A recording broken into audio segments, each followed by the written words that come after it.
Hey guys, thank you for joining us on Unfathered Fathers. On this episode, we're going to be talking with Randy, and we're going to be talking about him watching his father go from a transformation, becoming a new man, surrendering his life to Christ, and just the generational impact that made watching his father become a true child of Jesus Christ. Let's get into it. Yeah, so Randy, where did you grow up? I grew up here in town, Fayetteville, Arkansas.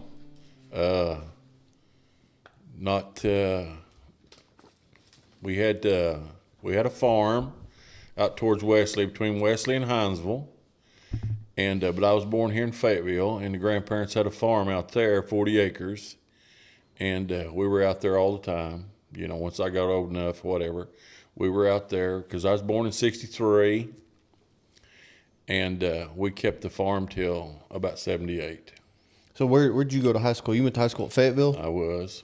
Okay. Fayetteville High School, I did. Yeah, and then so you played all sports, Pretty much.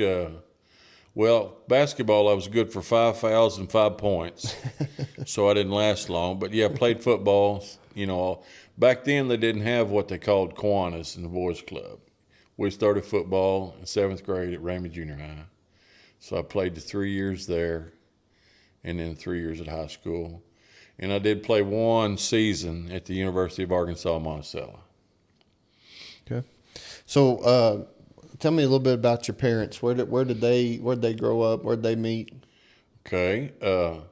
Both of them growed up around Huntsville area, which is about 30 miles due east of here. And both grew up on a farm. Mama had 2 brothers, 2 sisters. There's 5 of them. And then my dad, he was the only child, which is kind of strange growing up back in the 30s that was, but that's just the way it was. Maybe Grandma and Grandpa didn't get along too good. But anyway, he was the only one, and quite a bit of difference in my folks' age. They got married in '62. Mama was 21, Daddy was 30. Okay.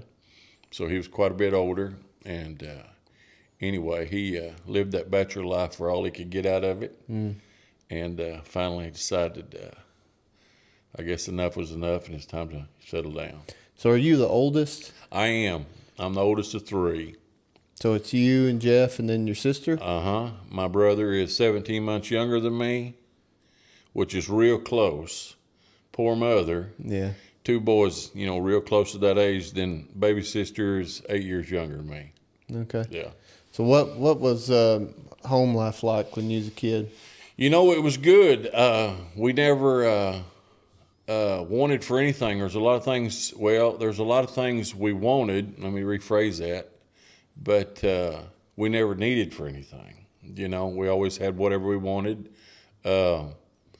Mama took me and my brother to church as young boys. Dad didn't go to church. I mean, he was as good a man as you'd ever want to meet, but he never seen the purpose of going every Sunday. So his parents probably didn't go to church? You know, I'm not real sure. They both passed when I was just a young man, real small, 5 or 6. But he knew some of the Bible, and Dad, he didn't have a really good education. He quit school about the 7th grade. Back then, there was a 1 schoolroom house over at Mountain Springs, which is between Wesley and Hinesville. And anywhere from 1st grade to high school kids was in the same room. So about 14 years old, he felt the need that he wanted to make money. So he went and made money and left school. What kind of work did your dad do? He done anything on the farm. In this part of the country, if you ain't done anything with a chicken, there's something wrong with you. So he raised chickens, hauled chickens, and that's what he done most of his life was a truck driver, hauled live haul chickens. Yes. So he's a truck driver most of your growing up? Sure Over was. the road or just local? No, it was just all around here close. Back then, there's Campbell Soup was down there on 15th Street. And that's where everything got brought to. And did your mom work or she stayed? She did. She worked at Baldwin Piano in the early years, Levi Strauss, and then she ended up being a nurse, a LPN, and she worked a lot of hospital work. Okay. Yeah. So what kind of man was your dad? Like, I mean, as a kid, was he one that take you do stuff a lot, or? No, to be honest with you, we never went hunting or fishing together. Just because I don't think his dad ever took him either. Not that he didn't love him, he just didn't have time for it. Mm-hmm. And anyway, I kind of got the same feeling. My dad, his job when I was just a young man, his job would be leave at midnight and be home at noon, and then sleep till about 6, have supper, and get up and get ready to go again. Mm. That's the hours he worked driving. And I understood that even as a young boy. I understood that. He never seen me play a football game in all those years. He would listen to it on the radio. Later on, when he gave up the truck and got a different job, he would listen to the games on the radio, but he never got to see me play. Mm. But a real good father, I mean, he made sure me and my brother stayed in school because he realized the trouble and the hardship he had by leaving school early. Mm-hmm.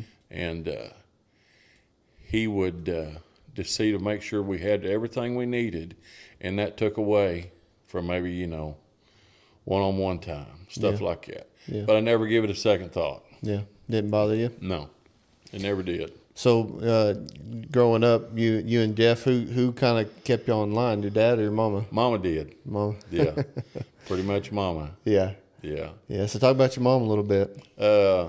Sweet woman, gentle, kind-hearted, do anything in the world for us. I remember her as a little fella. I'd won an art contest at school, drawing a Santa Claus and reindeer in a little house with a chimney and smoke coming out. Well, if you look at the picture that I won first place in the newspaper with, the house and the snowflakes and the chimney looks like a kindergartner done it.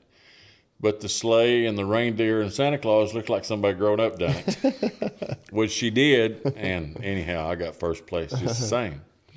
But when me and Jeff, got a little older, she would take us to church. I mean, Daddy wasn't there for a lot. A lot of it was he's having to work and sleep, and understood that. And she would take us to church and make sure we was there, Sunday school and all. And then when it was come time to give us the whooping, she'd tell us to lay down on the bed so she could spank us because she couldn't handle us. Yeah, we were so grown up. I mean, we were big kids for small kids, so we would lay down on the bed and let her spank us. And anyway, I can't say anything bad about my mom at all. So what about you say your sister is 8 years younger than you? She is. Yeah. So what is she? You guys probably just too old just to pay her much attention when she's in the house? Yeah. I mean, I think we wore poor mom and daddy out by the time she come along. And I think she got spoiled, and I know she got spoiled. But that's only natural to spoil the baby. And I mean, we were there for her when she was small and done all that stuff. But it did take longer to grow up, and then she's got friends of her own. And by the time she was, maybe 7 or 8, we were gone. We're just that much difference in our age. We had already left the house. Yeah. So your what was your mom and dad's relationship? Very good. I mean, very good. Even though Dad wasn't there a whole lot, there was a lot of respect. That's a different era in time. Yeah. Where there was a lot of respect shown and a lot of leeway given to what was lacking there. It was overlooked. You done the best you could with what you had. Yeah. Yeah. I mean, they loved each other. Yes. So had to have. So your dad not going to the church, and then of course your mom would make y'all go. Right. What did you just carry right on out after teenager keep going to church? Have you just always went? Or oh yeah, have you? Never thought anything different about quitting church. Period. I mean, Mom would take us, and then when Dad wouldn't go, a lot of times it wasn't that Dad couldn't go. He was just too wore out to go or something. That was his excuse. Mm-hmm. even though he didn't work. He worked Sunday nights. He'd go back to work Sunday night at midnight, but, he had Saturday nights off. So he could have went to church, but he didn't feel the need, but he made sure we went with Mom.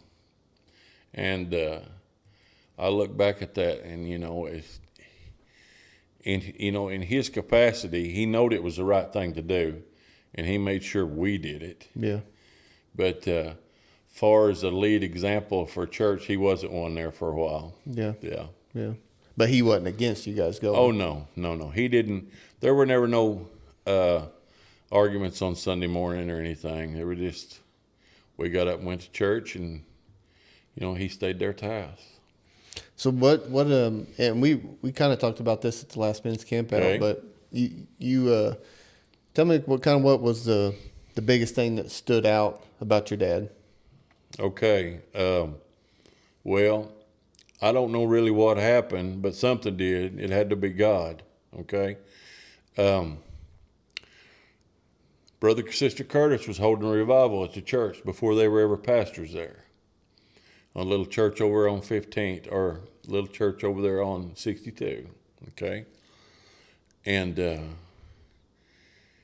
he decided to go to church that night with us at a revival. I was probably 9 or 10. This was 72 or 73, right in there somewhere. And he went to church, and I can remember Mama being so happy that finally, Daddy was going to go to church with all of us. And he went to church that first night, if I remember right, and felt a little something, felt the tug, he said. He said something was different. He said something was talking to him inside, and he really didn't understand it. Even though his mother had told him about church, they never really went, when he was a boy. And he says, I think I'll just go again the next night. And anyway, he went again the next night, and he said he don't know what it was about or what happened, but the next thing he knowed, he was at the altar bawling his eyes out. And he knowed God had changed his life. And things were, like I was telling you earlier, things weren't bad, but I didn't know how good things could be, That's good. after that change. And it was just like a light switch. He was just like any other, old truck driver back in the 70s. They go, he smoked and drank, smoked them Lucky Star Acts and drank that Pabst Blue Ribbon beer. I'll never forget it because I just seen it all the time. It was always around me. And after that night, Dylan, he left it.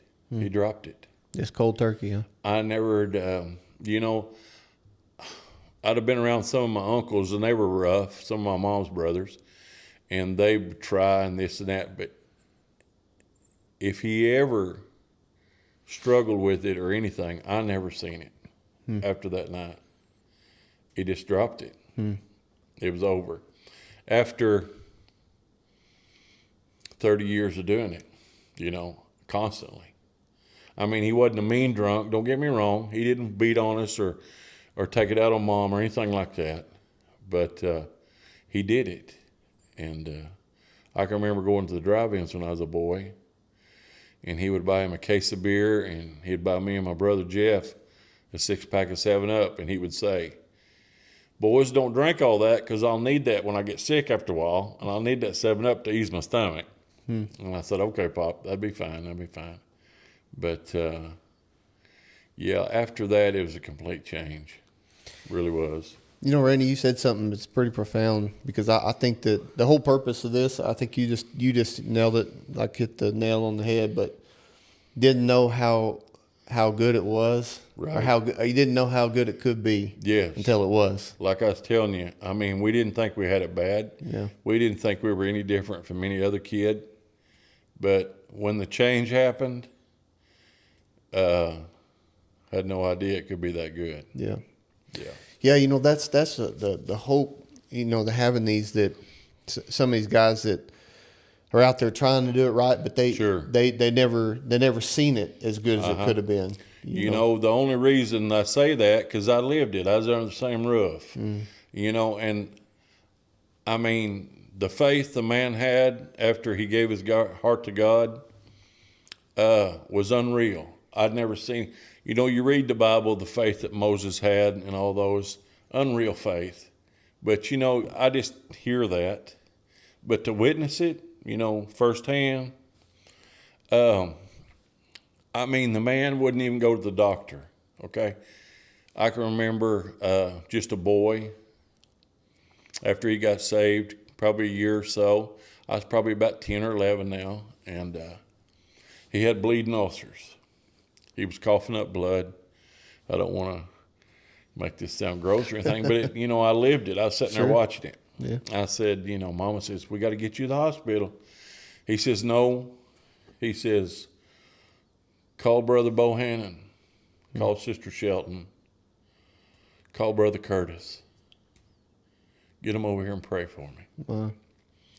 And that's the way he lived. He didn't have the capacity. Mom read some of the Bible to him because, like I was telling you, he didn't have a really lot of education. He could read his a few things, and he could write his name, but that was pretty much it. But as far as money, you couldn't cheat him on a dime. He knew his money, knew his figures, but and what he heard the preacher say, and it's the faith, the thing, and he was always steadfast about, you talk about hypocrites, people that backslide. He never, ever, ever wanted to do that. He was afraid, he was going to disappoint.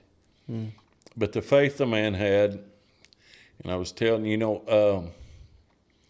wasn't long after that he gave up his truck driving job, got a little old and a little rough on him. Anyway, he was hauling a load of chickens about a year after he got saved, over there between Huntsville and Wesley, bringing them back towards Fayetteville. Foggy one night, about 3 a.m. He would come down 74 highway, coming back into Elkins. Okay.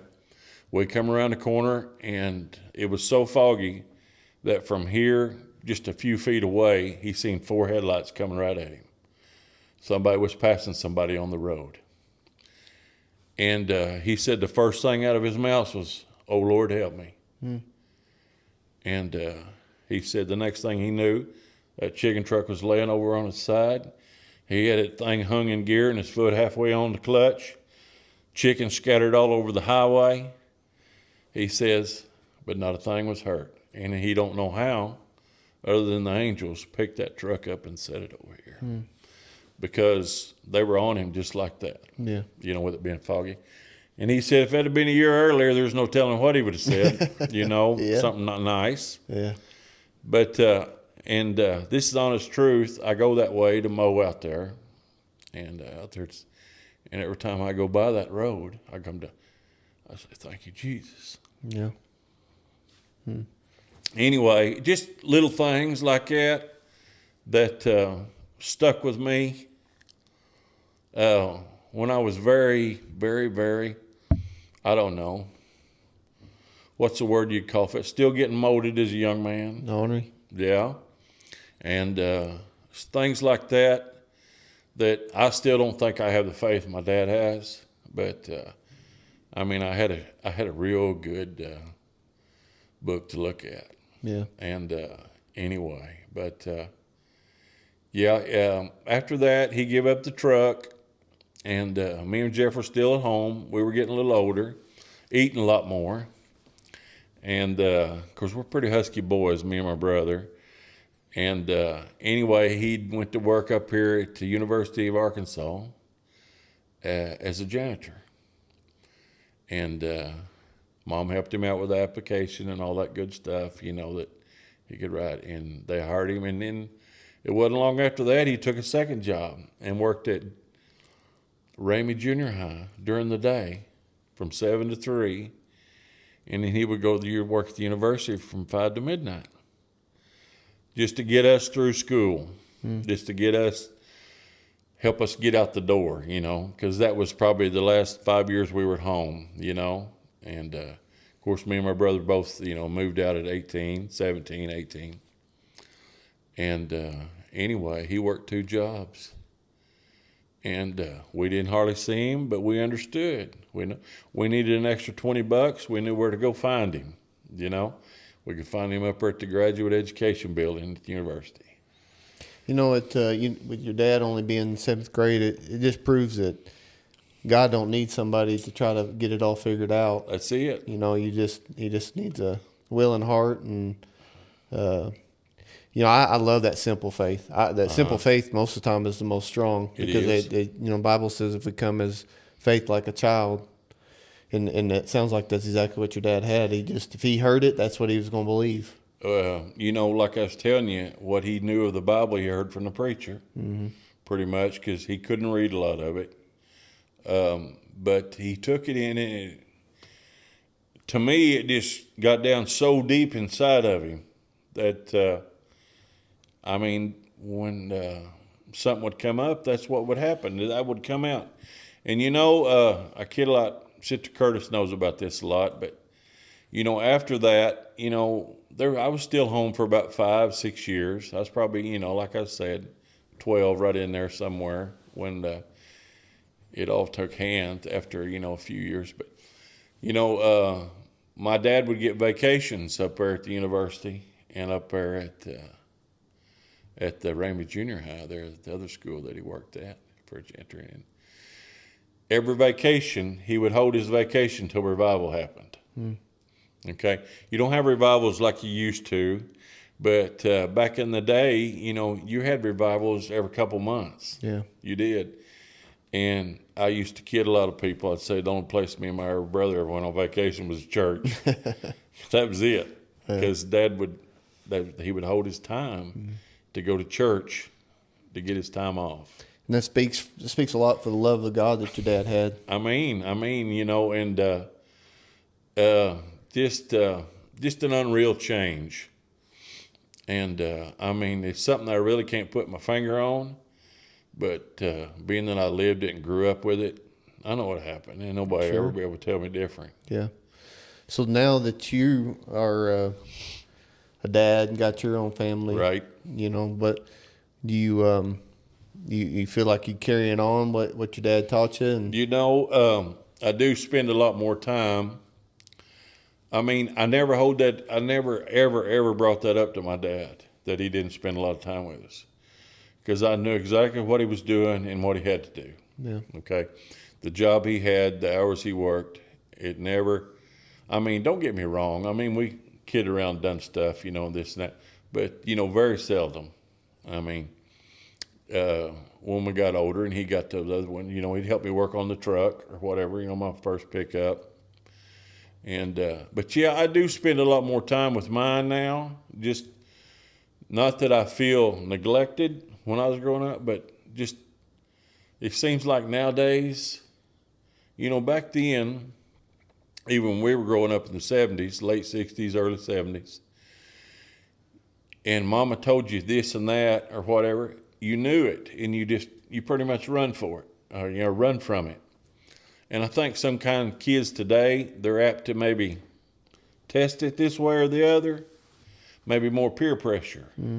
I really didn't have any at all, peer pressure. As far as if my buddies wanted to go do this, go. If I wanted to go, I'd go with them. If I didn't, I didn't. Didn't think nothing about it. I can remember me and Jeff, how just little boys, started to go back here, but little boys riding in the back seat of the car, and there was an Ozark Theater movie place uptown there off the square. And it was 1973, and The Exorcist was playing. The first year that stinking movie came out. Anyway, when we would go by that, Mama said, you boys get in the back seat and lay down and don't even read that board up there. Stuff like that. That you would probably never say to your kids now, but it was more impressionable then. So, yeah, I do. His work ethic was, second to none. A good provider. And I try to do that in the same way, And but I am there for him a little more than he was, only because I can be. I understood at the time that, he couldn't be. Yeah, and you got 2 kids, right? I've got 2, yeah. One's going to be 41, her birthday, and The boy's going to be 29, his birthday. They're 12 and a half years apart. Don't ask me how that happened. It just happens. And I told the wife when the boy turned 13, let's don't do this again. Anyway, but they got to go to school 1 year together. He was a kindergarten, she was a senior. I bought them both a set of wheels the same day. 16, she got a car, and 4 years old, he got a tricycle. So you've been married quite a while, Randy? You bet. If she don't run me off come October, it'll be 43. 43 years. Yeah, just kids way back when, 82. Yeah. I'm old enough to be your father, but don't call me daddy. Yeah. I think we've questioned that sometimes. You brought that up. I think I was a sight more handsome than you back in the day. Yeah. You brought it up enough times to where I was starting to wonder. Well, 1981, right in that was my last year of high school, I guess. There might have been a possibility. No, not really. Yeah, I don't know. My mom gave me a list of guys that potentially could be my dad when I was growing up. So. Uh-oh. Well, Randy, I appreciate you coming on. Hey, buddy, I've had a good time. I really have. Yeah. And, it's good visiting with you. And, it's so been really good. One last question. What do you think the biggest takeaway of, obviously I'm trying to convince guys, men, young men, teenagers, whoever, our family. I'm trying to convince them, like I said, that's a great point, that you never know how good it can be until you give God the chance. Oh yeah. It's like the Bible says, do you want life or do you want life more abundantly? Yeah. There's a big difference there. I mean, might not think there's much, but once you've been on one side, I've not got no hard luck story or anything like that. But once it could get better, you just see how, maybe difficult it was, that you didn't really even realize it. Yeah. But once it all changes, it's like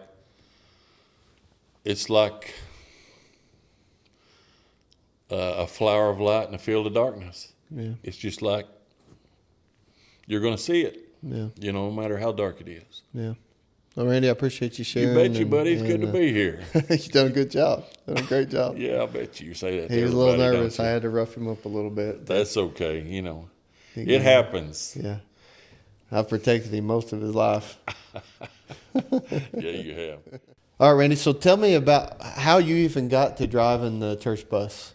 That's a good question. I'm glad you asked. I didn't think I was going to get a chance to say anything about that. My brother-in-law drove it first. There was an old buddy named Dean Chaffin. I don't know if you remember Dean Chaffin. Anyway, he got it going. Of course, Hank Evans kind of spearheaded all of it. And we got that going, I want to say about the middle 80s. Maybe the late 80s. That oldest girl, mine was born in 84. She was about 5, so I think we first started on the bus. And anyway, kind of got on that bus doing that little kick like that because I was telling you earlier when my pop got saved, when Dad got saved, he would go around picking people up in his pickup that didn't have a way to church. Brother Bohannon comes in mind to me, lives up above the Pizza Hut. Pizza Hut's still there, but the house isn't anymore. He never drove. Never did drive. Brother Bohannon would walk to work all the way across town. You remember that? Mm-hmm. And he had missing an ear, wasn't he? Yeah, had one ear. He got a little cancer going on there, and they took his ear off, but left the hole. I guess he could still hear through it, but the ear was gone. Yeah, and they kept that patch for a long time. But Brother Bohannon would walk down there from South School all the way to Northwest Arkansas Gas when it was out there, almost to the mall. And anyway, Dad would go by and pick him up and bring him to church every Sunday morning. And a lot of folks thought my mom and Dad were maybe just dating because Dad would go by and get him in to pick up. Then Mom would come to church in her car where they'd come in separate vehicles, but they would sit together. And then they would leave in separate vehicles, But anyway, getting back to that bus, I think, maybe got kicked on that bus because, Dad showed me pretty much how important it was. As somebody that couldn't get there, go by and get them and bring them to church. And, I'm not sure how long we've done that. Probably at least 25 years that we were on the church bus. And the thing about the church bus is you had to go knock on the doors on Saturday because you just couldn't come by and honk your horn on Sunday morning. Nobody was coming. You had to bring them the Little Debbie snack Saturday afternoon and the Kool-Aid. And so they'd be still fresh on their mind. And we'd tell them, hey, 24 hours, we'll be right back here. 8 o'clock in the morning, y'all be ready to go to church. A lot of them would be. A lot of them you'd have to go knock on the door, help them get their clothes on, help them put their shoes on, the little kids, and they'd be ready to go. I can remember going by over here behind the Taco Bell here on the MLK, and I'm not sure if you know Ed that comes with Sister Betty. Yeah. Ed's her brother. Okay. I used to go by and get Ed's kids. Ed would be laying there on the couch just in his underpants, half out of it. Yeah. And I'd go by and get all 4 of his kids, and one of them's coming right now. Yeah. That His comes daughter. with him. His daughter. And a daughter and one of the boys. And his son. Yeah, that's right. One of the boys. Yeah, his son just recently got baptized. And anyway, I'd pick all them kids up. And I said, Ed, back then Ed had the long hair and the beard just like he does now, but it's black. Yeah. He's gray older, now. and he's gray. Yeah. I said, Ed, get up and go to church with us. I said, put your shirt on and some shoes. It don't matter. Come go with us. He said, no, them kids will be out. So we'll make sure his kids always went to church with us. And something about that just kind of stuck in me. And we've had a lot of other stories that we won't go into about how things get out of hand. But it's all part of it. It's all part of the big picture. And what you're really doing is getting them to church so they can hear. Yeah. They can hear the word. They can hear their Sunday school. They can hear the children's church. And I think that instilled in me seeing Dad go pick up people, people that didn't have a way.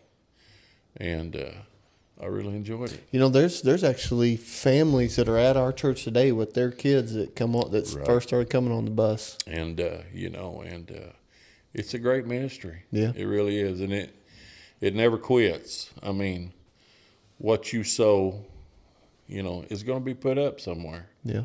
I mean, you never know. I mean, there's kids on there that used to try to rough you up. I can remember, but at least they got to hear Sunday school. Yeah.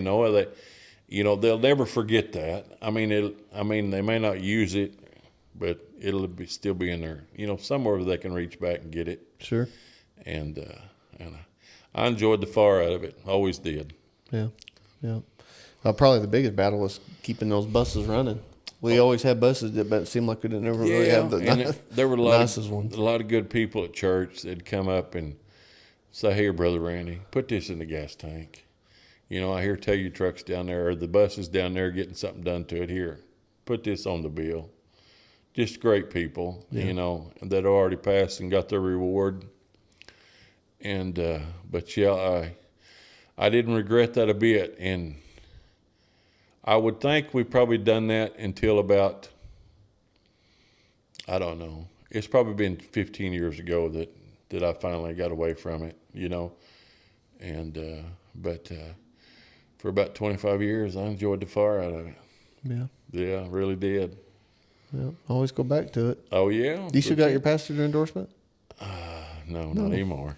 It's hard to get now. Kind of let that get away from me. But we got a good man that does it now, Frank. Frank, yeah. You bet you, real good. Jaden got his passenger endorsement now. Oh, does he? Mm-hmm. He drove the bus when they went down to the ramp.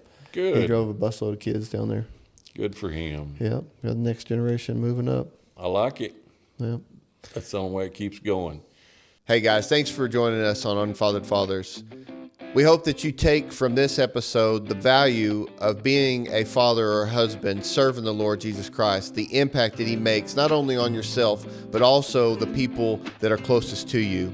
On our next episode, we're going to be interviewing Steve Curtis, my personal pastor, and he's going to be talking about just kind of the behind-the-scenes look of what it looks like to be in a pastor trying to raise his own family while leading others. Thanks for joining, and remember, if you want to become an idiot, the quickest way is to hang out with idiots and you'll become one. Thanks for watching.